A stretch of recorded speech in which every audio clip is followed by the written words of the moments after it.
you feeling? Is this helpful so far?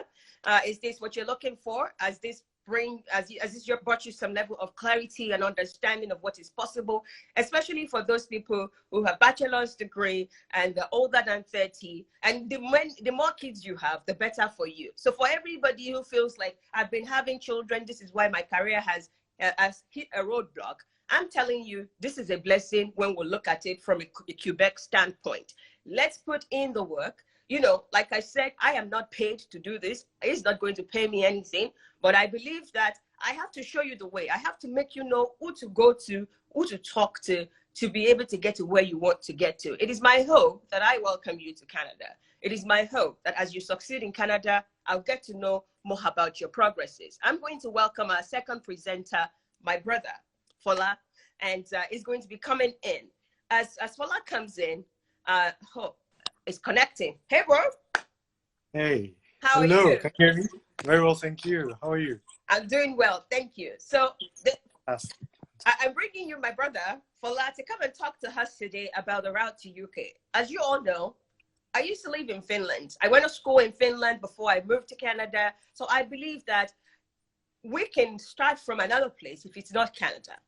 In some cases, you may have to go to UK for your master's degree before you come to Canada. I also feel like not everybody will live in Canada. There are opportunities in other parts of the world. So we want to make sure that you are informed fully about where to go to. Some of you here are very smart. I've seen people on Twitter with very extreme 4.0 or 4.0. I know that in places like the UK, not only do they give you scholarship, they give you everything, including transport fare to come there. So I know that if you're one of those who says, I don't even have 500 euros in my account, how can I go about entering another place and starting my life? The UK may be a good route for you. So that's why we have brought you, my brother Fola, to talk to you a bit about this. Can you tell us a bit about yourself? I won't do the introduction. I feel like I would like you to start by introducing yourself. Okay, thank you very much once again, Dr. Adi. It's a pleasure to be here. What's there to say about myself? I am a political scientist. That's my first degree. I studied political science. And then I went on to Asia, to be precise, South Korea, where I had my first master's degree in international development policy. And then after that, I moved to the UK, where I had my second master's degree in African Studies from the University of Oxford.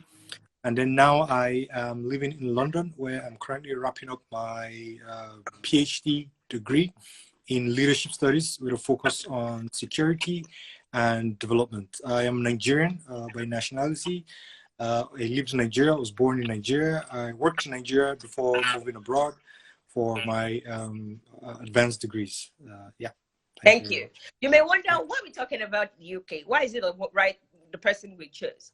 This is someone with a track record of helping people. You know, when we talk about this man has edited over 100 SOP. All of them have gotten admission, all of them, to different places, the US, the UK, Australia, and all of that.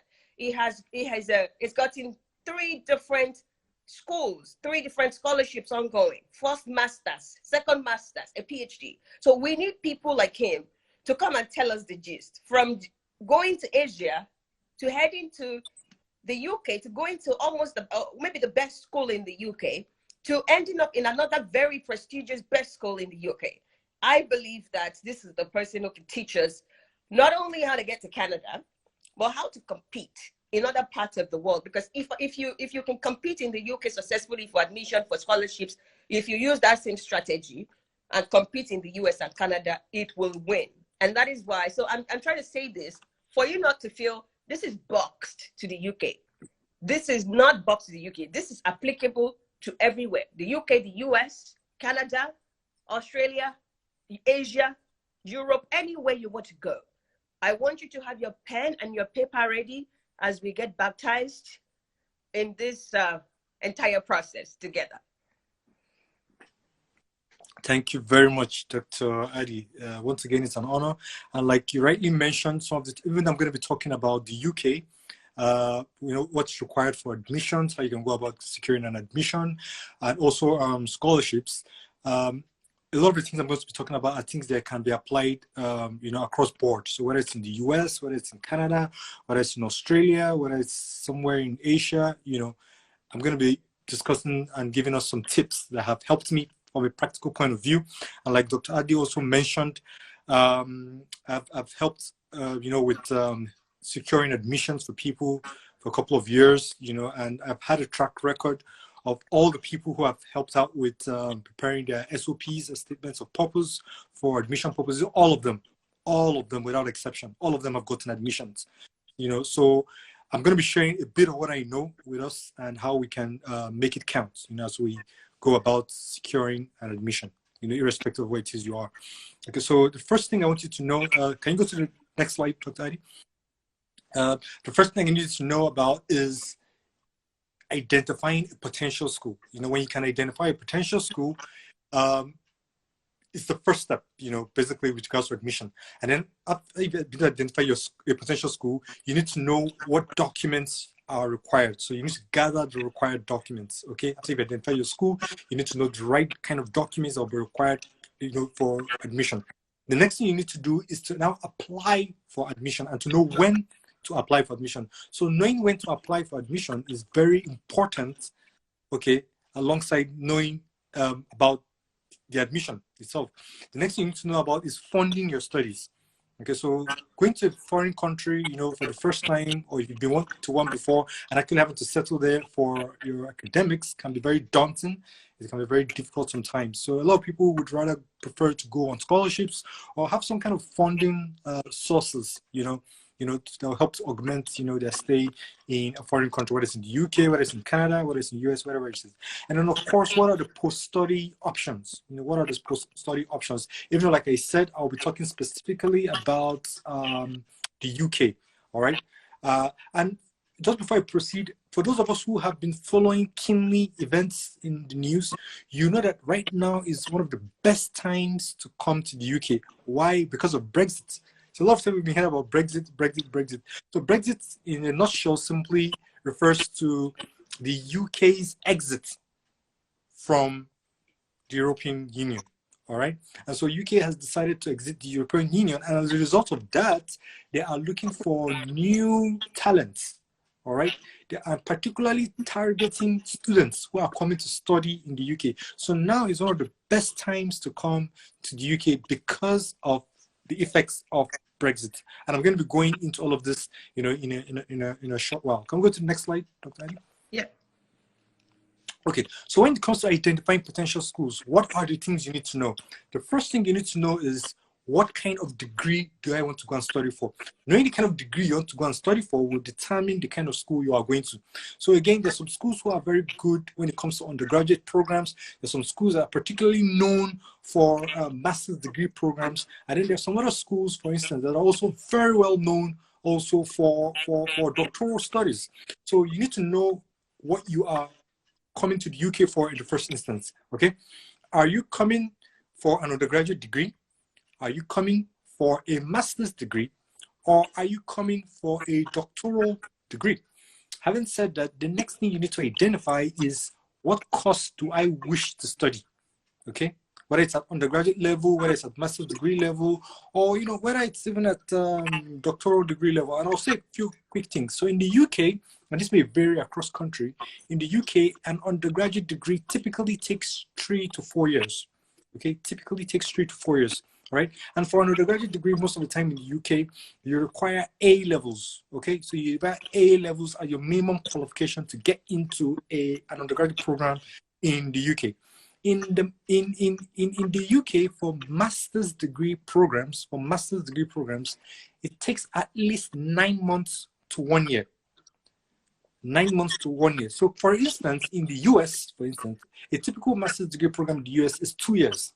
Okay, and so that might be one reason why someone may want to come to the UK, because they feel, oh, I don't have so much time, I don't have the luxury of going to study for 2 years, so I'd rather just take a program that gives me 1 year, and then I get my degree in 1 year. And like I said, the UK is one of the only few places where you can have a master's degree in 9 months. So I had my second master's degree, like I mentioned earlier, at the University of Oxford, and was an MSc degree, and I had it in 9 months. In 9 months. I started in October 2016, and by July 2017, I was done. In fact, when I finished my master's degree, I finished it in June, and I had my graduation ceremony in July. It was that quick. It was that fast. Really fast, very smooth. 9 months, and that's it. I was done.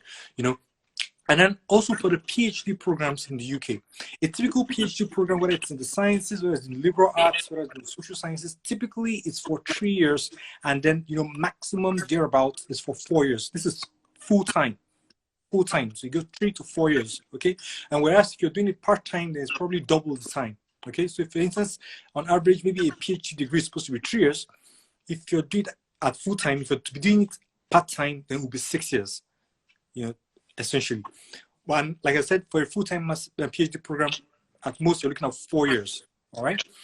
Now, having said that, having decided what you wish to study for, what kind of course it is you want to study, the next thing you need to know is where do you wish to study. And in the UK, we've got, so the United Kingdom is called the United Kingdom, just like the United States, for a reason. Okay, we've got 4 broad areas. We have England, Ireland, Scotland, and Wales. Okay, so I'm currently in England. Okay, right, and these areas are very, in different ways. All right, but that's something you just keep at the back of your mind when you're selecting a school, to know where exactly the location of that school is. All right. Another thing you want to consider is the cost of living. All right, so the cost of living may vary according to your location in the UK. So the cost of living in England may be different from the cost of living in Ireland, or the cost of living in, say, Scotland, or the cost of living in Wales. Also, you want to be, you have to acclimatize yourself or get yourself aware of the culture. It may be a bit slightly different, in one area over the other area. Another thing is the environment itself. What does the environment look like? Is it cosmopolitan? Is it cosmopolitan? Is it green? Some of these things matter to some people. So you want to consider these kind of things before you consider where to stay in the UK. And of course, also the minimum wage. You just want to know what the minimum wage is like. For where you wish to stay in the UK. Can we go to the next slide, please? Can I add something? Please go ahead. Yes, please. A few weeks ago, I posted something about having a career development plan before you venture into going to do any other studying. I want to talk a bit about what happened to us when we were in Nigeria. Back home, some of us, we wanted medicine. They threw us. When they fling you to physics. They didn't fling me. I chose physics. But what I'm talking about here is this. I know that circumstance might have made you study something that you didn't like. Now you have that degree. This second degree, if you're thinking of a master's degree or a PhD, it's an opportunity to correct that wrong. It's an opportunity to actually maybe reboot or restart or reposition. I've talked a whole lot about Industry 4.0, the jobs of the future, digitization taking over our jobs. Please, before you head to the UK, before you start to look for school to go and study in, I want to admonish you to please have a career plan. I want you to admonish you to please do a market research. Understand the market of the country you're going into, to know what will sell in that country before you say, I want to do a master's in that. All of these are great steps, but before you choose any school, before you go in any school, before you choose any program, I'd like you to think about, how can I position in a way where I'm so competitive, even before I graduate from school, I will have a job waiting for me. Or as soon as I graduate from school, there's a job waiting for me. I don't want you to go put in 8, 9 months, 12 months, 3 years into a program that you end up with a certificate that you will have to still be begging employers for job. So please, before you go ahead and say, I want to study, I did botany for bachelor's, maybe I should study botany again. I want you to think about, what else can I study? Maybe botany is connected to climate change. Maybe botany is connected to green something. Maybe botany will help you with studying microalgae for generation of energy. Maybe you can do a more competitive research or a more competitive education that is slightly connected to botany. but is looking towards the jobs of the future, competitiveness in the future. So before, I would reiterate it again, before you select any program and go and invest your money, your time, your energy, please make sure that a market research has been done. If you're required to talk to a mentor, go and talk to a mentor. Yes, if you have to come and talk to me, you will pay. But ignorance is expensive. Don't go and do a degree without a roadmap of what I will do when I graduate. I am tired of people saying, I finished school, I did get a job, and now they are depressed. Or they come and talk to me when they have graduated. Why did you talk to me before you pick that program? So that I can help you check whether the program is the right one. Please, let's make sure that we just don't blindly go out there and choose a course because it's popular in Nigeria. You are not trying to live in Nigeria. You are trying to leave Nigeria completely. That's what you're trying to do. So we need to position with a mindset of where you are going. We need to position based on what will make you competitive. You know, maybe where you are in the country you reside today, MBA is what everybody is doing.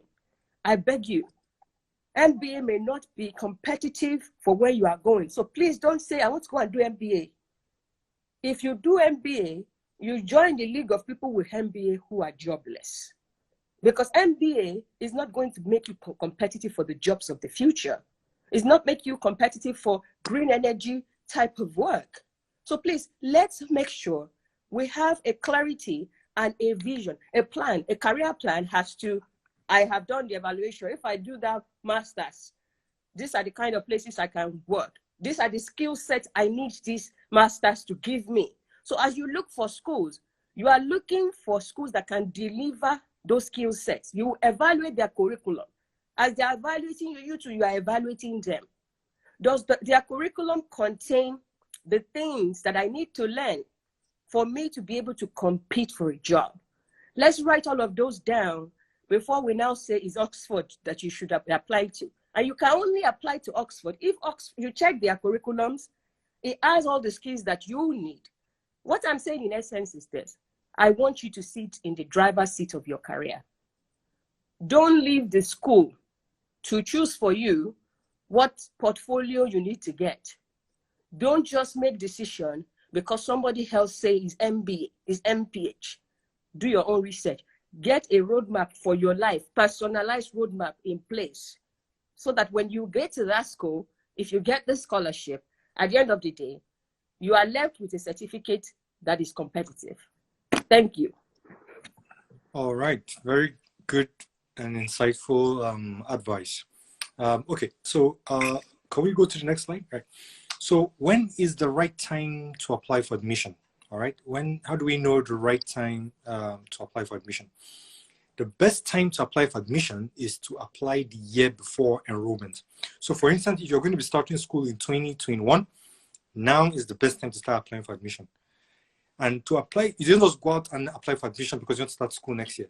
There are certain things you need to do that's going to attract the attention of the school to which you're seeking admission at. There are certain things you have to have in place that will make you a sellable candidate, okay, to be able to get the admission you require in the school. And take note, just as in every country, whether it's in Nigeria, whether it's in the UK, whether it's in the US, every country has different categories of schools. So a lot of times, the kind of school you attend in the UK or in the US or in Canada plays a significant role in your job prospects afterwards, all right?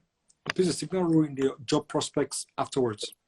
So when you went to apply for admission, like I said earlier, the year before enrollment is usually the best time to apply for admission, because that way the prospects of an early decision can be given to you. What I mean by the prospects of an early decision. So there are two types of admissions you can get in the UK, all right? There are two kinds of admission. You either have what we call the conditional offer or the unconditional offer. So when you're giving the admission the first time, it may come as a conditional offer in your admission letter, okay? If you're taking notes, please pay very close attention to this, all right? It may be a conditional offer. Now, the conditional offer may simply stipulate, okay, we are glad to give you this admission provided that in blah, blah, blah months, you are able to provide so and so documents. All right. Once you are able to provide those documents, all right, the school can verify them. And then afterward, they change your admission status from being conditional to becoming unconditional. Okay. So a conditional admission offer is simply an admission offer that puts you one foot inside the school and one foot outside the school, basically because there are some documents that are yet to be provided. All right. Once those documents are provided by the school, once you've provided those documents to the school and they verify them, then they can change the status of your admission from being a conditional one to being an unconditional one. That's very, very important. And you cannot start your program if your admission is conditional. Take note, you cannot start your program if your admission is conditional. In fact, your visa will not be issued to you. Your student visa will not be issued to you if you have a conditional admission. So when you have a conditional admission, the first thing you need to do is to quickly meet the conditionalities of that admission, to quickly make sure that you have met what is required so you can graduate, you can move from a conditional offer to an unconditional offer. Once you have moved from a conditional offer to an unconditional offer, then your visa process will start. And we'll get to that very shortly. Also, one of the advantages of applying a year before enrollment is that it increases your likelihood of funding. So don't forget that when people apply for programs, people are applying with the mindset of, oh, I also want to get beyond an admission, I also want to get funding. Now, imagine that there are many people just like you who's also looking for funding, okay? And so if you're applying for a program late, then it becomes more difficult for you to be considered for admission. Because sometimes when you are applying for admission, they may tell you that apply before blah, blah, blah date. But if you are interested in a scholarship, apply before blah, blah, blah date also. So it's a very important thing to take note of here is that most of the time, your scholarship application must be done in tandem alongside your admission, and it has to come very early. If it doesn't come early, there's a high possibility you won't get that scholarship. So you may end up getting an admission, but you may not get the scholarship because you didn't apply for the scholarship early enough. And take note also with scholarships that sometimes, okay, so we got funding, sometimes the admission may come separately from the scholarship. All right, even though you applied at the same time, they will give you the admission first and they will give you the scholarship later. Or sometimes when they give you the admission, the admission may also come alongside with the scholarship. Or sometimes they may just tell you, oh, you've gotten the admission. Now, if you're interested in a scholarship, make sure you quickly apply for a scholarship before blah, blah, blah dates. So these are things to take very careful note of. All right. And I'll come to all of these in more details. The next thing you need to take note of when you apply for admission is your confirmation of studies, CAS, C-A-S, CAS number. As a student coming to the UK for education, the most important thing you need to know of before you start your program is your CAS number. Without your CAS, you can't enter the UK as a student without CAS. And how do you get your CAS, your CAS number, which is your confirmation of studies number, is when you have gotten that admission. Remember, from conditional, you move to unconditional. Once you get your unconditional, the school sends you another admission letter saying you now have an unconditional offer of admission, and here is your CAS number. That CAS number is what you're going to use to take to the visa application center when you're applying for your visa from your country before you come to the UK. And when you get there, that's the first thing they'll ask you for. That CAS number is that CAS number you use that they'll use to process your details and confirm on their system that yes, indeed, blah, blah, blah school has given this person an admission. It is also an unconditional admission. And from there, we are good enough to give this person, we have the green light to give this person their visa. Okay. Now, when you get your CAS number and you're going to apply for your visa, you're initially giving your visa in your passport, except, you know, maybe they change it. This visa is most of the time is for like just a month. Okay. It's for like just a month. So in your freelance application, you must be very careful to put in the right address, because most of the time we assume that you'd have known where you're going to be living before you even move to the UK anyways.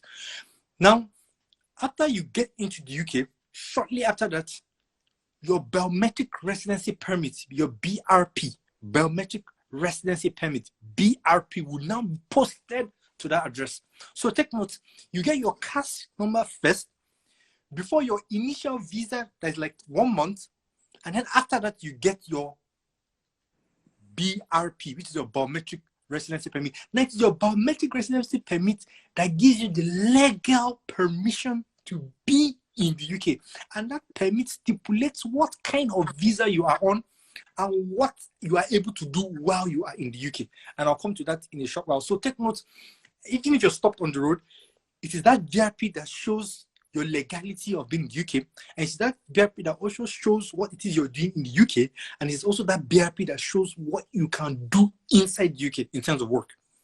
Take note. So your BRP becomes the most important thing to you once you're in the UK. And I advise people who are coming to the UK for the first time, once you get your BRP, put it in your wallet if you're a guy and go everywhere with it. If you're a lady, put it in your bag and make sure you go everywhere with it. Once you are going out of your house, if you're going grocery shopping, BRP, because that is what gives you legal status to be in the UK. All right. And then now let me quickly also touch on something very briefly, that some people may have at the back of their mind, which is the issue of deferments. So some people sometimes they get admissions, and for some reason, maybe beyond themselves or circumstances beyond their control, they aren't able to start the degree at the time they wish they would start. Now in the UK, you are able to defer your admission for a maximum duration of 1 year. Okay, so you can defer your admission for 1 year. Okay, and then after 1 year, if something happens and you are not able to still resume for some reason, you can probably defer it again for 1 year. Now, you may be thinking, oh, why don't I just keep deferring it until I get a scholarship, then I go when I get the scholarship. Now, there's a limit to the flexibility of deferring your admission. Some schools may allow you to defer it for 1 year, and after that, they tell you, see, if you don't take it after this 1 year, sorry, we're giving this slot to somebody else. Some schools may tell you, okay, well, we understand you couldn't come after you deferred it for 1 year. Well, we can allow you to defer it again for another 1 year. It depends on the school. But this is something to take note of when it comes to deferment. If you've gotten a scholarship, take note, if you've gotten a scholarship and you want to defer the admission, you will most likely be able to defer the admission, but you lose the scholarship. This is a trade-off. That's something to consider. If you get a scholarship on an admission and you want to defer that admission for a reason best known to you because you're not able to come, and start that program, you will most likely have to complete that funding. And then let me also quickly add before I move on to the next thing. In the case of a PhD, it's a bit tricky in the case of a PhD because say for instance you get admission for a PhD, don't forget that a PhD is dependent on the availability of supervision. So maybe somebody is willing to supervise your work and then you get the admission and then for some reason you aren't able to come and then you tell the school, oh, I want to defer this admission. They may allow you to defer it, but the problem with that is when you are ready to come back for that program, a couple of things would have happened. The person who was supposed to supervise you might have left the school. They may become busy, might have taken on more students, and then they say, oh, sorry, we're not going to deferred, but hey, I'm no longer available to supervise you. So these are certain things you want to consider with deferments. So I advise people most of the time, make sure you apply when you are certain you want to go. When you are certain you want to actually go and have your degree. All right. Can we move on to the next slide, please? Yes. Okay.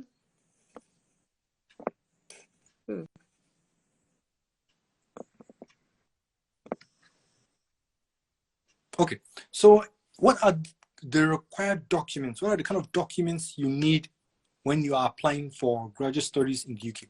The first I want thing, to say something to our audience. Go ahead. Yes. So please share this with your audience.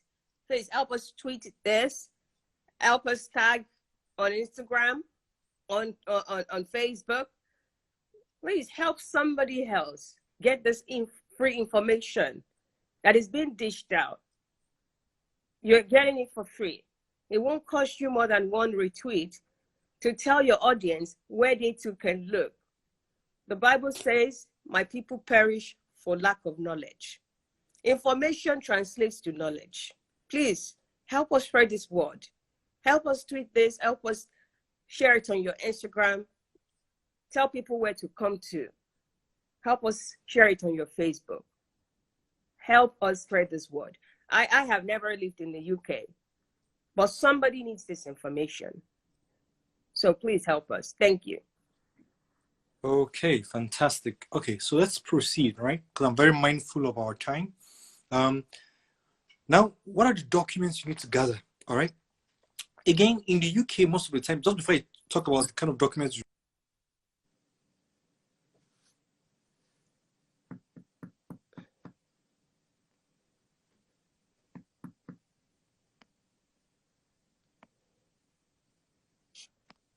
No, I can't hear you. Can you hear me?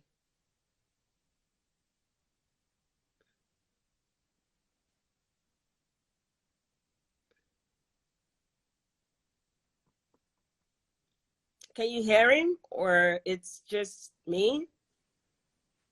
No. Can you hear him? Guys, can you hear him? No. Okay.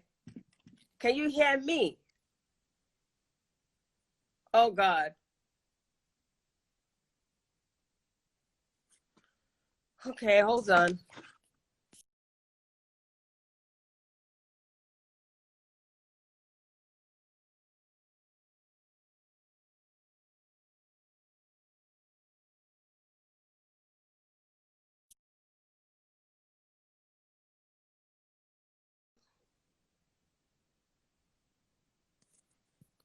Can you all hear me? No? Oh, God. What am I supposed to do? How about now? Oh, you can hear me. Okay. Let me invite Fola to come back.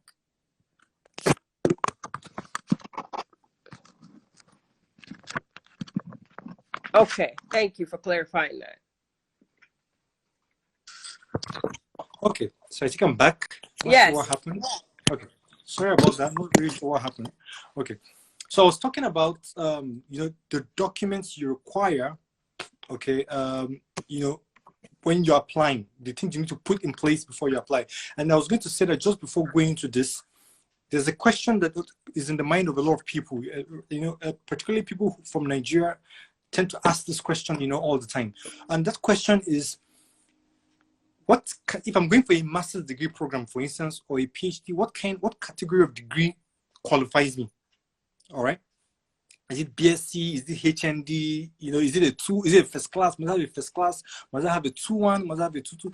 Now, ideally, if you're coming for a master's degree program or a PhD degree program, ideally it's preferred that you have a first class or a 2-1. This already puts you in good standing. But at the same time, if you do not have this, it's not the end of the world. It's not the end of the world. There are people who have had 2-2s, who have had third class, and who have had passes, and they are currently in the UK. All right. All you need to do is the same thing you do in Nigeria. You just do a graduate degree diploma, and then you apply alongside with that. Okay, and that already puts you in good standing. Okay, and also if you've had a couple of significant years of work experience, okay, work experience to a large extent also puts you in good standing when you are applying for graduate studies in the UK. It's always highly considered. Okay, so having said that, let me quickly go into the kind of documents you require. So for you, the first thing I'll talk about is your academic CV. Your academic CV, very important. So your academic CV is not required when you are applying for an undergraduate degree program, okay? Bachelor's degree. You don't need an academic CV in the UK, all right? If you're applying for a master's degree, now in the UK, there are 2 types of master's degree. You need to pay very close attention to this. Very, very close attention to this. There are 2 types of master's degrees. There's master's degree by coursework. There's master's degree by research. Okay. Now, most of the time, the master's degree by research, you will most likely be required to have a CV when you are applying for it. But for the master's by coursework, you may not necessarily require it. It depends on if the school requests for it. But most of the time, you may not necessarily require it. Okay. But when you are applying for a PhD, if you're applying for a PhD, it is compulsory. You most certainly will require a CV. And the reason why is because the potential supervisor would like to see, okay, or have an idea of your background. okay, which will be contained in an academic CV. The problem is if you've published before, all of these things are good advantages, so you can list them in your CV and all of that. The next thing you want to do is to have a research proposal.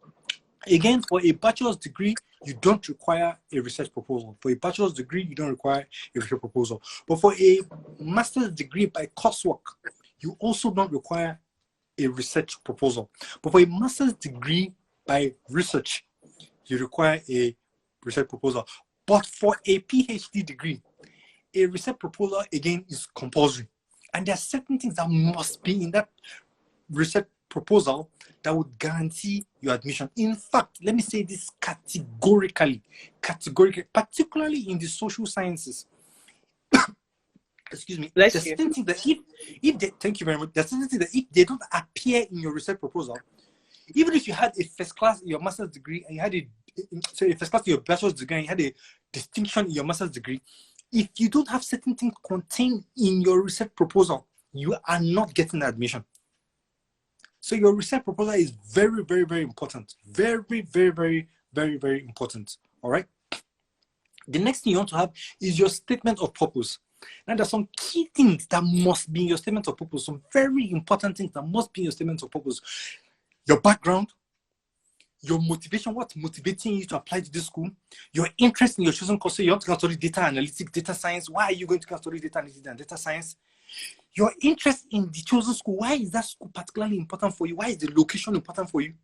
The expertise of the faculty. So, for instance, you're going to apply for a PhD, say maybe in King's College, London, or the London School of Economics. You must be telling us why one particular potential supervisor is the best person you think can supervise you. Okay, you must be able to sell yourself and sell that school back to themselves. I'll say that again: sell yourself and sell the school back to itself. That is the only way in which you attract them to consider you for admission. And also, you must talk about your experience. Your professional experience, okay? Very, very important. And your volunteering. If you have volunteered before, include it in your PhD, in your application. If you've volunteered before, now some schools in the UK, they consider volunteering as experience. Okay, I remember I said sometimes that you may not have the first class, you may not have the 2-1, you may not have the 2-2 degree and all of that. Your volunteering and your professional experience goes a long way in helping to ensure that you puts you on good standing. Okay, so in your statement of purpose, it's also always very good to include if you've had any professional experience and how that relates to the course you're applying for, or also if you've had any volunteering experience and how if that relates to the course you're applying for. I know our time is really fast spent, so I'm trying to be very cautious of our time, and I'm beginning to wrap up. The next thing you want to do is your academic transcripts.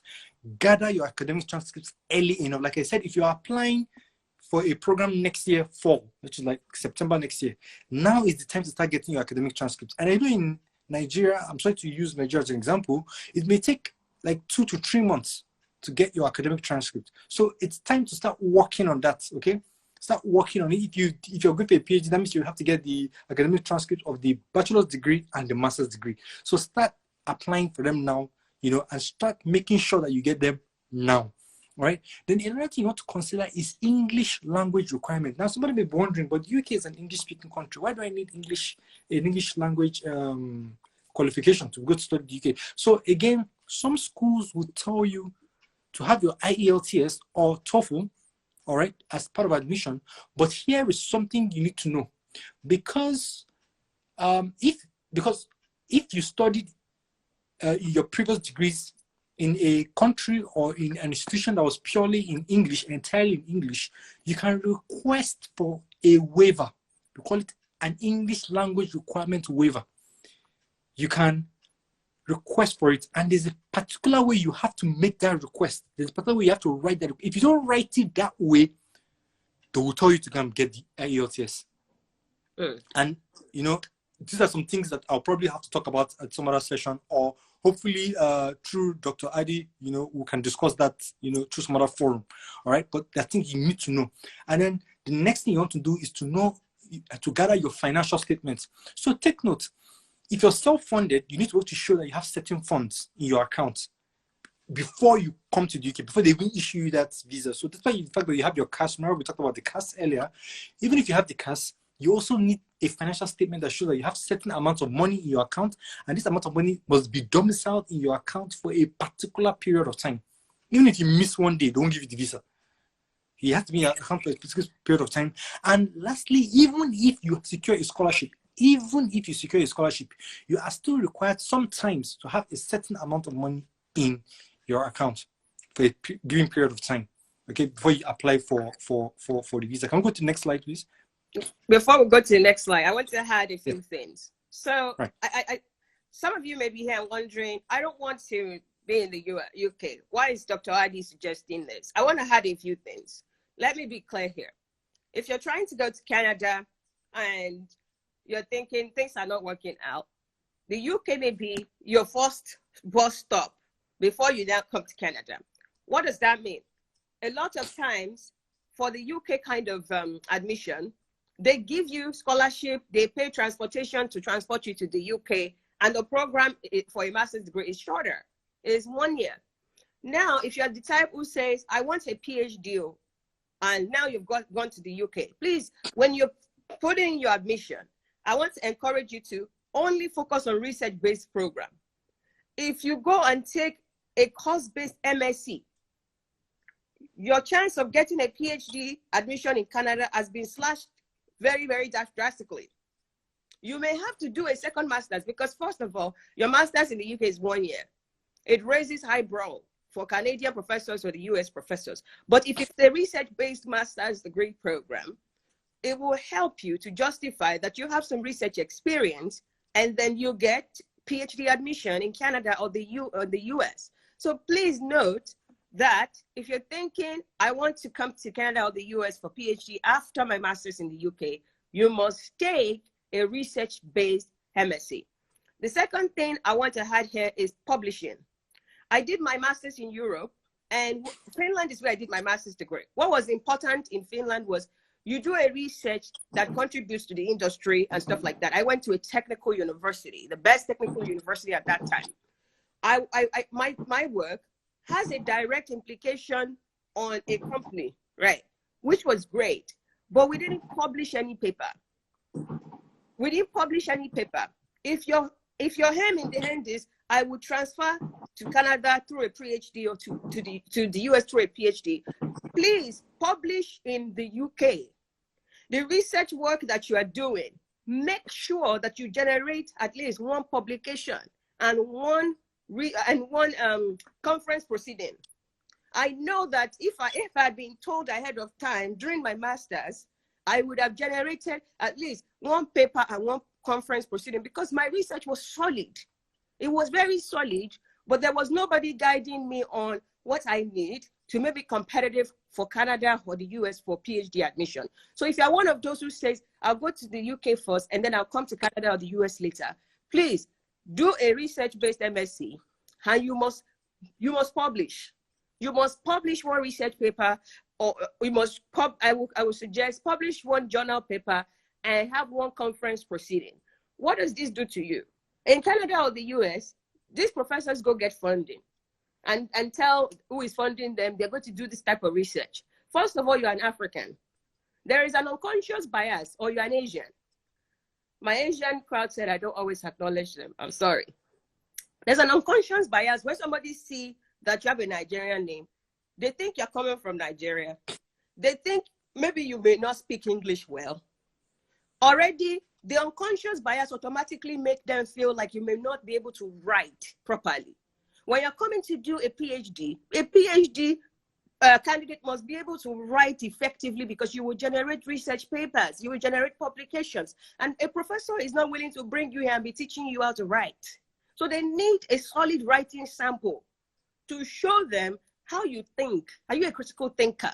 To show them writing sample of how you write. Are you a writer that can actually get published? Can you publish? For you to actually increase your chance for that PhD that you want to, you know, it's corner, we'll go to the Europe first and then we end up here. For you to be able to end up here easily, I would say publish, because that publication is your writing sample. So it knocks down the unconscious bias of you are from Nigeria, you probably don't speak good English. It also let them see who you are as a researcher. So it shows them that this person can conduct good research, generate good papers, and understand how to publish papers. This person has gone to conferences, so there's conference proceedings showing some of your work. Your writing sample can also show whether there is a connection between their research and yours. In Europe, it is not mandatory to publish. So a lot of times, people don't publish. You want to come to the US or Canada after, you must make sure to publish to make that journey very easy for you. Yes, without it, can you still come? You can. But remember, I've shared a couple of my stories where I told you guys, I did about 100 admission before I got my PhD. I graduated top of my class for my master's. One of the problems was I didn't publish. So every time I talk to a professor, they like my work, and then I don't have a publication. One of the ways to get out of it, if you have already finished, you are here, you say it's too late to publish. One of the things you can do is this. You can put together a research portfolio. A research portfolio, especially if you're in sciences like architecture, you are in biotechnology, you have used a lot of different techniques during your program. You have learned a lot of different softwares. You have some examples of the work you've done. In a research portfolio, you can show the quality of your work. You can show what skills, what tools you know. If a professor is able to see your research portfolio, they can forgive you for not having a research paper. So if you're one of those people who are here and say, I have finished, so it's too late to publish that paper, create a research portfolio. Another thing you can do is, everybody have a thesis. Upload your thesis online to Scopus, to academia.edu. Upload it online and attach the link to your discussion or anything. This helps the evaluation committee, helps the professor who is going to supervise you to, even if you didn't publish it, at least they can review what you have online to see the quality of the work you have previously done. Again, I want to admonish you to please do not do a course-based MSc if your aim is to end up in North America seeking a PhD. If you do MPH in Canada, there is MSc, MPH, there is MPH. There's MSc Public Health and there is MPH.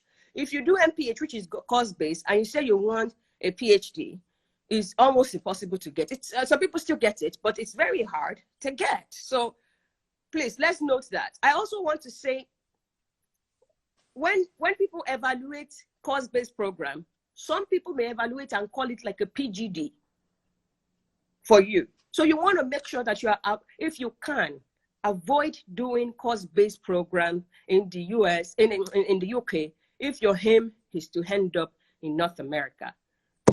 I don't know. Yeah, have you checked your information? I sent you this flyer. So, as you all know, one of the reasons why Fola is here, Fola has done tons of SOP. Everybody he checks their SOP, they get admission. He has not, he's a sharpshooter. He shoots straight, they win. So I've gone and convinced him that he should come and help be reviewing SOP under DTechcentrics, which is my company. Come and be happy. You will be making money. You will make money. Come and review SOP. People need it. The reason why I went to recruit him was because a week ago, I did an evaluation online. I said, you people should vote. Do you want us to have this service? You said yes. So once you said yes, I went and hired Fola to come and be helping us review SOP. This is how much he said he wants to be paid. I am good. I have reviewed tons of SOP, but some of them has not gotten in. Some of them a whole lot of them has gotten in, but Fola has not missed any. So I feel like we should have somebody like that reviewing all the SOP and personal statements for US, Canada, or UK. Every CV that I have touched, I've been able to bless. Every resume that I have touched has gone from maybe 2 to 100. So I'll be reviewing CV and SOP. Fola will be reviewing all of the statement of purposes and SOPs for people. If you're interested, you're wondering, okay, I need a solid SOP. This is admission time. Come and patronize us. Fola is the one who, I'm not going to touch anybody's SOP moving forward. If you don't have a published paper, you want a research portfolio. That is my forte. we can work together on what do you have? How do we generate a research portfolio out of that? Research proposal. Fola will be reviewing all the social sciences. I will be reviewing engineering and sciences. Why is this important? The UK, you don't need to find a professor. It's not like Canada or the US where you need to find professors. Professors are not responding to emails. Now everybody's wondering, I'm not responding, what do I do? The UK, you just need you need your CV competitive. You need your statement of purpose on top of a game. If you, for research proposal, for research portfolio, you don't need that for the UK. If you're trying to get into Canada, you want a professor to get excited, that is where you need that. You're trying to get a US professor excited about you, that's where you need that. Research proposal is not compulsory in the beginning in Canada to submit a research proposal, but it gives validation. But that is something that is necessary. So I put together these services. Fola has decided that he will help our audience to make sure every SOP that is coming out of DTech Centrics, they are sharpshooter. You are sure that is going to hit the target. And there's no 100% guarantee everywhere, as you hear, but we will do our best to review your SOP within 3 working days and get everything back to you. Review all your CVs and resume within, I think, 3 to 4 working days. I'm working full time, guys. I'm not going to guarantee that I can be as fast as Fola, but I will be fast with your resumes. One thing that I can also do, if your resume is looking very bad, I'll send you a template. You go and redo your bad resume using that template and send it back for a review. So I'll be willing. Is looking for me. Templates for CVs, you'll be getting that if you register for this program. You'll also be getting a research portfolio template. So a lot of people haven't even heard that before. That is the joker that you'll use to win a professor over. If anyone is trying to get a professor, they're trying to make sure that they're competing properly for a Canadian or US admission. That's an extra stuff on the table. I'll be willing to provide you a template for a research proposal, and then you go do your research proposal, a template for a research portfolio. You go do the portfolio, you send it back, and then review it for you. And hopefully you get a good portfolio to go and be showing off. If you're an architect, you're a mechanical engineer, you are in any of the sciences, biomedical, biotechnology, biochemistry, biology, botany, all of this, you need a portfolio to show what tools can you use, what skill sets do you have, what have you done previously. If you're trying to get a PhD admission, especially, you need a research portfolio if you don't have any publication. All right. Lastly, research proposal. He'll be shared. You'll send us your proposal. We'll be critical with it. After Fola reviews all the arts, I review all the sciences for you. This is the new services. I will be tweeting this after this. I'll tweet it and post it online, and you can start to submit. There are bundles. So I'm covering the bundle, but there are bundles for, I want to do my CV and statement of purpose. There's a bundle. I want to do CV, statement of purpose, and research proposal. There is also another bundle for that. All the prices are there. You'll see it on Twitter and Instagram and Facebook after this. Thank you. Fola, you want to add anything? Right. So let me just quickly add 2 quick things. The first is one of the easiest ways to get published is you can go as far back as your first degree. All right. You can simply work on your project, what we call projects in Nigeria. You can work on that project, improve on it, review it, improve on it, and then submit it for publication. Okay. You can also, if you're going for a PhD, you can also try to publish your master's thesis. Okay. So one of my master's degrees, I published it, the thesis. I converted it into a journal article and got it published. Okay, because if you've invested so much effort into writing a thesis, then what better way to get published than to invest the same amount extra effort to just get it published? All right, as against going to start off an entire new research all over again. And then the second one to add before we go into the next thing we have to discuss is on the research proposal. So for social sciences, for instance, there are certain things that if they don't appear on your research proposal, you're not getting the admission. You're not getting the admission. I'll quickly tell you a few of them. Before you go on, people are asking you for a discount. Do you want to give them a 2-week discount? I'm sure we can discuss the give us a discount code. Or give us a discount code. Give us a discount code. I'm sure we can discuss about what we have done. I'm eating the table until you give us a number. Okay, so we'll do a discount. What the percentage will be, I wouldn't know yet. I'll have to discuss with Dr. Adi, but we'll do a discount. No, if you say discount, fine with it. I went and recruit Fola for this. So Fola is the boss on this one. So we'll discuss the discount and then we'll put it up. Okay. This is your show. So think about it before I no problem. This, please give us a discount. I'm appealing also on behalf of the followers. The discounts, even if it's for 2 weeks, some of them can at least get some benefits from a little discount will go a long way. Thank you. Okay, so since we're just starting, I can assure you we will have a discount, okay? And then I can assure you in a very short while you know what the percentage of that discount will be. I give you my word on that, all right? I give my word on that. Okay. So back to what I was saying about the research proposal. So for instance, in the social sciences, right? There are certain, and when I say social science, I mean things like political science, economics, sociology, and the likes. There's certain things that must appear in that research proposal. I'll just mention 2 critical things so that you know why it's important. And I want to believe that it's only Dr. Adi that has the platform that's also going to be helping you to review your research proposal. No other person, I don't know of any other person that is doing it. Okay? Take for instance, in your research proposal, you want to identify, a potential supervisor that would research your work. And on that research proposal, you want this professor to supervise your work, but you have not quoted them anywhere in that research proposal. You've not read any of their work. You've not quoted their work. You're already sending a signal to them that, see, even though I know you're the best person to supervise you, but I don't necessarily believe in your work. That's number 1. Number 2, if you have not included your statements of research questions, okay, your research questions. So you want to do a PhD, but you don't tell us what are the possible questions you're going to be trying to answer in your research. You are not writing a statement, you're not writing a research proposal, or you're writing a research proposal, you've not also told us about your theoretical framework. You are not writing a research proposal, or you're trying to write a research proposal and you've not told us about your methodology, how you're going to arrive at the answers you wish to answer. You are not telling us anything about your research proposal.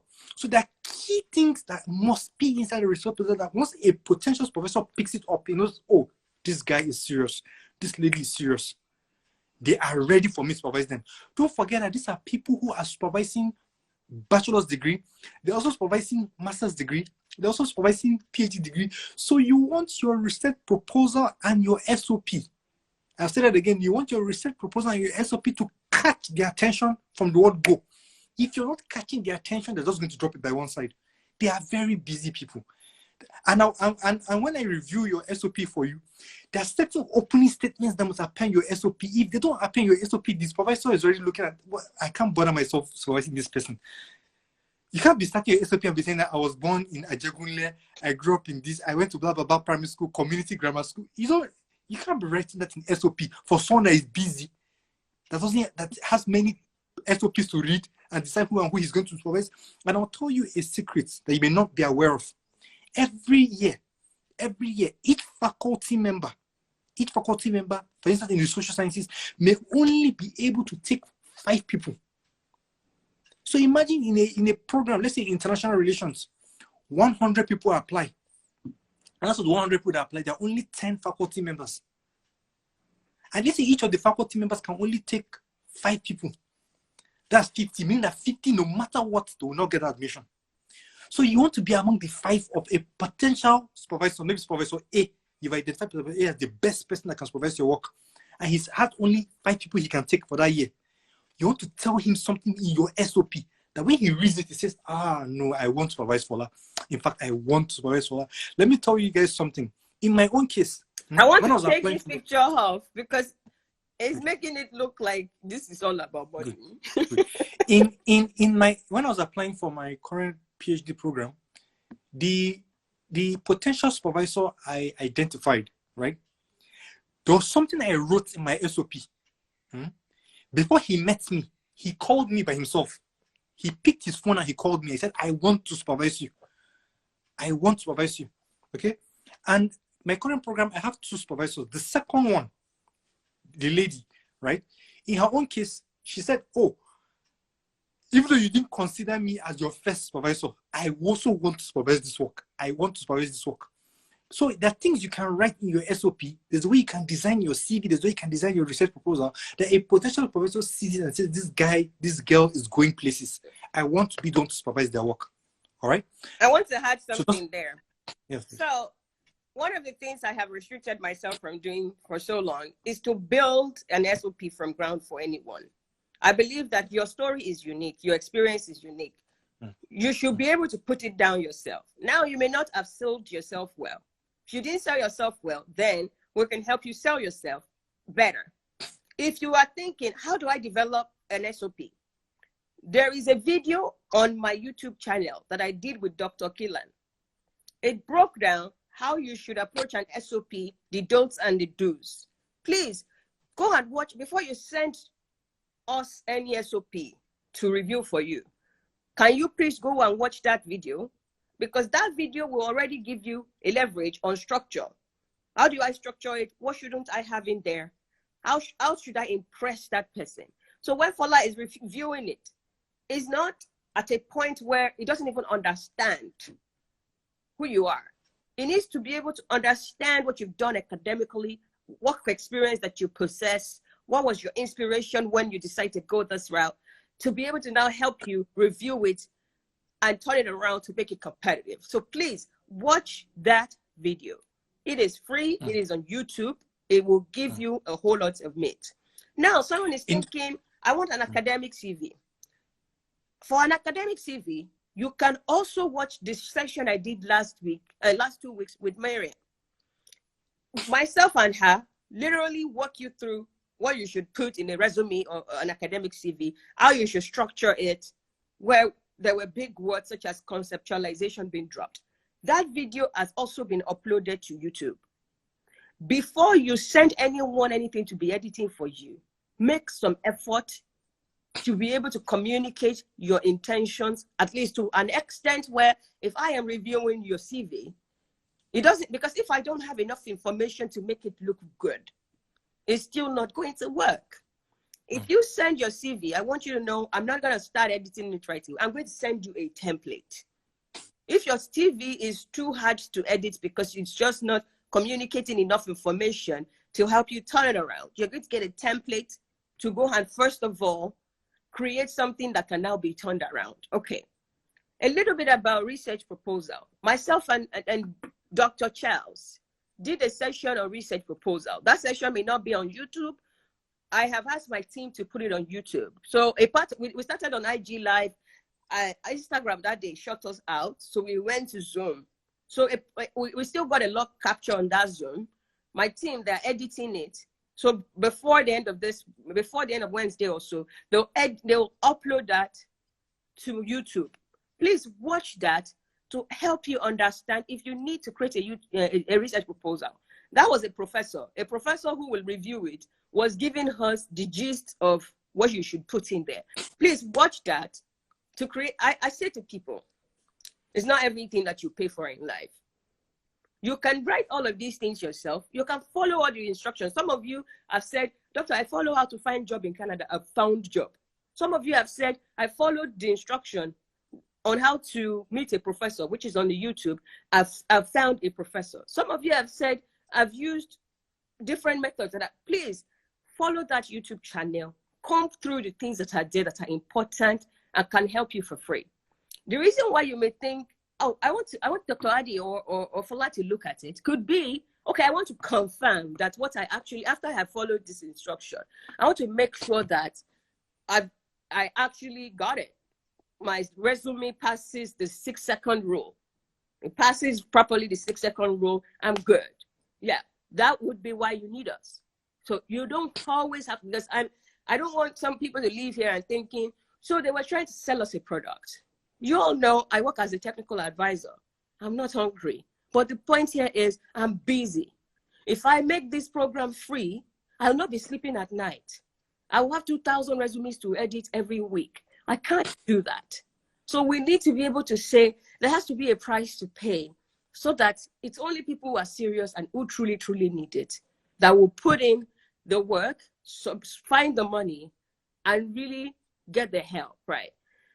Okay, we can move forward. All right. Thank you We are very already eating into Mrs. Old time, but maybe we can do another 5 minutes. Yeah, let me just quickly begin to wrap up. So I'll quickly go into something very important. Can you go to the next slide? Sources of funding. Very important, sources of funding. One of the first sources of funding is the UK government funding itself. And when we talk about the UK government funding, two broad funding areas come to mind: the Commonwealth and the Chevening scholarships. Now, I say this very humbly. I've helped people review the applications for Commonwealth and for Chevening, and they've gotten the scholarships. All right, I've helped people to review the applications and they've gotten the scholarships. Okay, then the next one you want to consider is your own home country, the government scholarships and bursaries that are available to you. So, for instance, there's some people who are from the Niger Delta in Nigeria who come abroad to the UK or to Canada or to US, you know, on scholarships available for them by virtue of the fact that they are from the Niger Delta, for instance. Okay, or I think there's a PDF, Petroleum Development Trust Fund Scholarship, for instance, for people who are going into engineering, geosciences, and all of that. So you want to find out what kind of scholarships are available for you in your own home country as well. The third thing you want to look at is internal scholarship sources. So the school you are applying to, you want to consider if they also have scholarships available in that school. So sometimes they may have what we call the Vice Chancellor's scholarship or award. And most schools in the UK, they call the Vice Chancellor, like call them in Nigeria, we call them here President or Principal. So you have the Principal's Award, or President's Award, or the Vice Chancellor's Award, you know, or scholarship.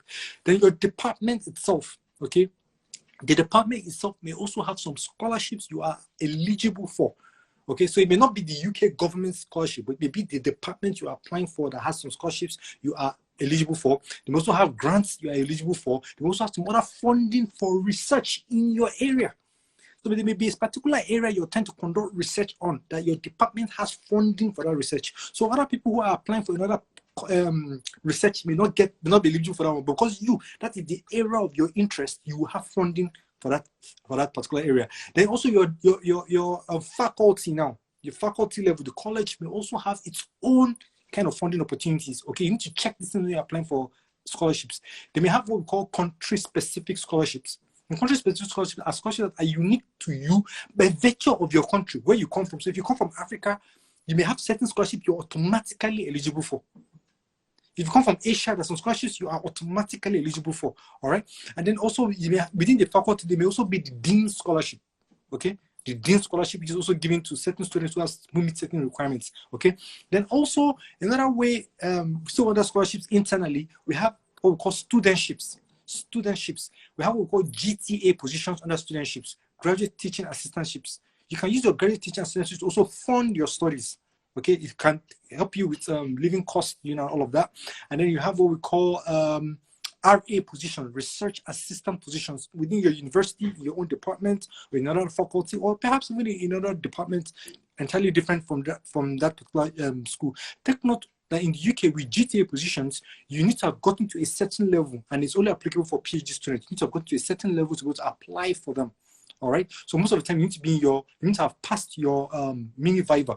Mini Waiver is your first qualification in a PhD, your first assessment. You need to have passed your mini Waiver, and then you've upgraded. You cannot be eligible for GTA positions within your school, and also perhaps even outside your school. So you may be in school A, and you're taking up a GTA position in school B. It doesn't really matter, as long as you have crossed upgraded to PhD status. You can apply for GTA positions. And then also take note of external sources. The external sources are like foundations, think tanks, financial institutions, companies, and fellowships. Even fellowships, you can get fellowships from even other schools. So for instance, I am in the UK, all right, but I am a beneficiary of 2 fellowships all the way in the US that I also used to help in funding my studies.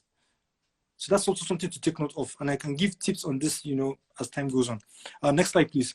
I want to say, so I saw a couple of people asking that they want to know about career development plan. What do I pay for that? What is that program? So some of you are new. I run a mentorship program. I run mentorships program. So I have career development mentorship programs. If you live in the US or Canada, you need a plan as to how do I transition into tech? How do I transition into job of the future? And how do I have a career development plan where I can be promoted? Or you are new to Canada, that program also caters to people who are trying to get jobs. How do I look for the jobs, interview prep, negotiation for pay so that you don't lowball yourself. So that's one package. There are 2 or 4 sessions there. So I will also have that online, 2 or 4 sessions for that. If you're looking for graduate school admission, there is also a plan there. That one too is 2 to 4 sessions. So that entire package help you first with evaluating what am I supposed to study based on what you have. So once that help you, then that also help you with, okay, once you find the school you want to study in, your cover letter, your resume, your CV, your SOP, your research portfolio, all of those get reviewed under that. And when you get to Canada, I also don't just let you loose. I help you with understanding your research. As you're doing your research, how do you plan to make sure you're competitive when you leave? That could be 2 or 4 sessions. It has a couple of reviews. So it has a couple of CV reviews, SOP reviews, and also research proposal reviews. So that's another program.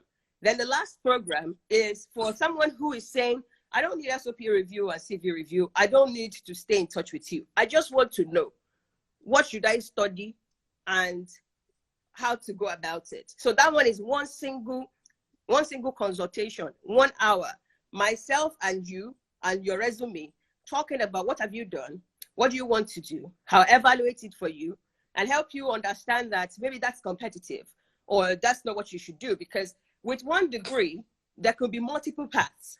So you can study physics, and from physics, you can say, we can decide that you can focus on quantum computing, and your background is physics, right? And quantum computing is lucrative. There are schools doing it. Or from a degree in physics, we can say, from there, let's focus on financial analysis. You'll be surprised with physics degree, we can find a path there. It could be because you have worked in bank for 10 years, but you have your degree is in physics. Then I want to connect your work experience to your education for that master's degree and still make sure it's competitive.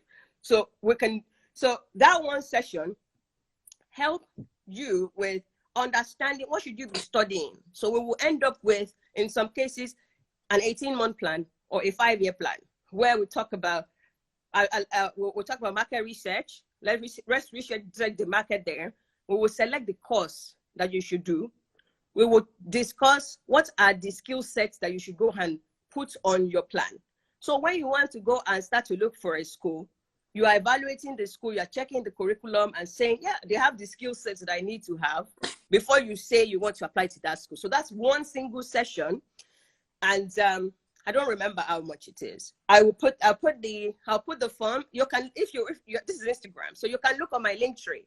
So on my link tree, you see all the programs there. You see all the 2 sessions, 4 sessions, and then you see this one that is like graduate program review.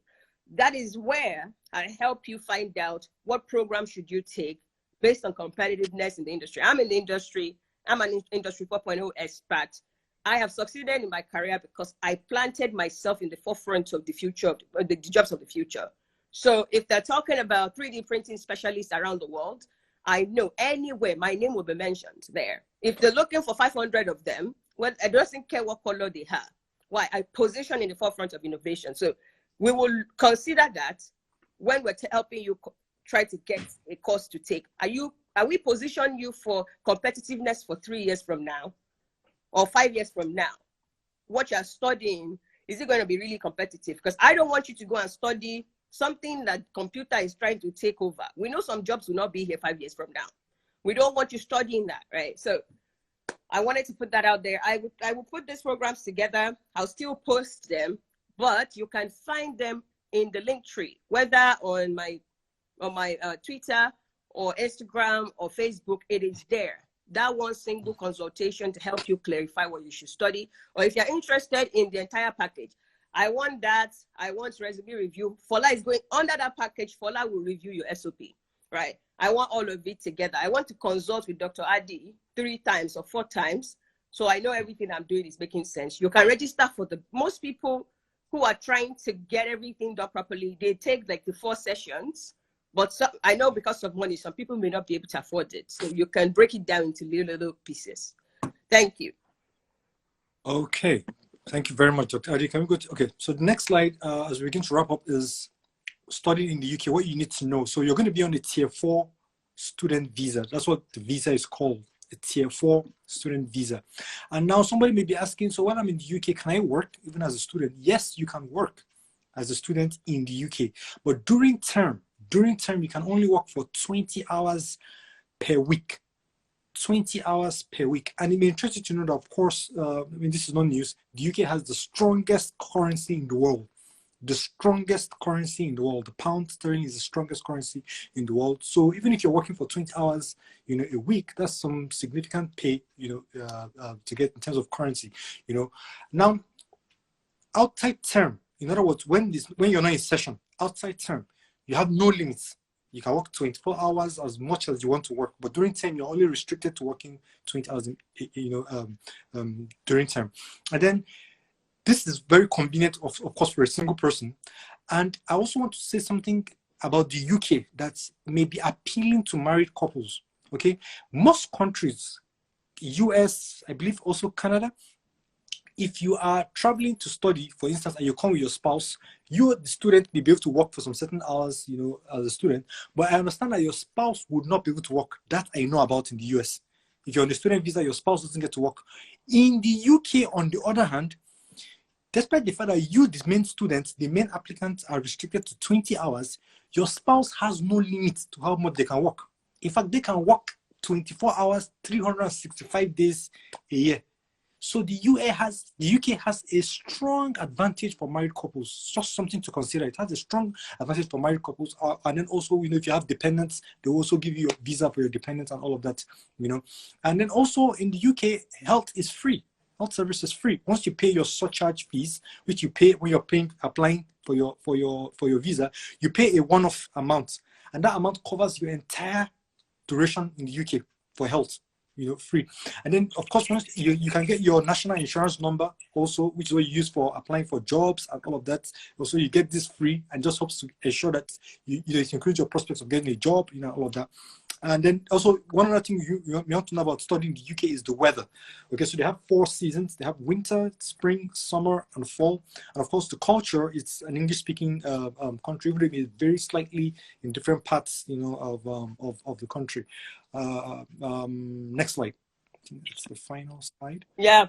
Okay. And so we're very sorry. We've kept you waiting. We're almost done. Right. So this is the last slide. Someone may be asking, what are my post-study options? What are the post-study options? So for the post-study options on the tier 4 student visa for a master's degree, because of Brexit, okay, they just brought this back last year. They just brought back these new policies last year. Now, because of Brexit, if you come to study in the UK for a master's degree, that is 1 year, when you finish, you have the privilege of staying back for 2 years. Once you finish your master's degree, you can stay back for 2 years, okay? And this route will be launched in summer 2021. So if you're applying now to come and study next year, definitely by summer 2021, you will to stay back, you qualify. Also, if you are applying to come and study for a PhD, okay, once you finish your PhD, which is like 3 years or 4 years, you are automatically eligible to apply to stay back for 3 years. So if you come and study for masters, you can stay back for 2 years. If you come and study for PhD, you can stay back for 3 years. All right. And hopefully in that 3 years or in that 2 years, you have the prospect of getting a visa, okay, or getting a job in a company or somewhere else that can now sponsor your visa for you to stay on longer. But just take note that this does not count towards settlement. So the extra 2 years or the extra 3 years of staying does not count towards your settlement. For your settlement to count, you have to switch to a tier 2 visa. And a tier 2 visa is the visa that sponsors you. Okay, you can get it from a job, you know, and all of that. This is like a working visa, basically. Okay. Now, take note that this tier 2 visa can be issued to you for like 2 years, 3 years. So after that, you can always keep renewing it, renewing all of that. And then if you've stayed in the UK for 5 years on a tier 2 visa, you have what we call the indefinite leave to remain. Indefinite leave to remain. You can come into the UK, come out anytime you want after you spend 5 years in the UK on the tier 2 visa, you know. And then after that, after you've got your ILR, your indefinite leave to remain, a year after that, you cannot apply for citizenship. So let's say you finish your master's degree today, you get a job that sponsors your visa, you stay 5 years. After that, you have your ILR, indefinite leave to remain, and then a year after that, you can apply for your citizenship. Very straightforward. All right. Thank you very much for sharing with us today. Thank you also for agreeing to start to help us with SOP reviews. Thank you for all you have become to the Twitter nation and other people that follows you. I hope that one thing I say to people is you can't be what you can't see. I hope that bringing people like Fola here has helped you clarify what is possible for you as an African. He has been, you know, a scholar for so long, won a lot of different scholarships from Asia to the UK, going to some of the most prestigious universities in the world with Nigerian first degree. I know that your Nigerian first degree is very valuable. We just have to find value for it. I know it's not useless. I know you're frustrated that your school was not good, they didn't give you everything, but there is a way to maximize what is in your hand. So the question I have for you as you have listened is, what is in your hand? Nigerian youth, what is in your hand? I know that what is in your hand has value. I know that that degree is the passport you need to navigate the world. Let us help you maximize it. You can do it yourself. You can get help. But I don't want you saying, I'm stranded here. I know you don't deserve to be stranded, and I know there are opportunities for you out there. Again, thank you very much for being a role model, for being an example, a positive example that we can show other people what is possible. And for always inspiring us through your posts. Please follow Fola everywhere. His Andrew on Twitter is Folansky. On Instagram is Folansky. I think it's Folansky also everywhere. So everywhere, find Folansky. It shares tons of inspirational, information. You need it. I have benefited a whole lot, and that's why I reached out to him and say, come and help us with all of the things that he'll be helping us with. After this program, I will be tweeting. He will also be tweeting the flyer. And thank you, bro. We'll let you go so we can now talk about visa to Canada, what you need to know. Thank you, bro. Thank you very much. Have a good one, everyone. Bye. Take care. Bye.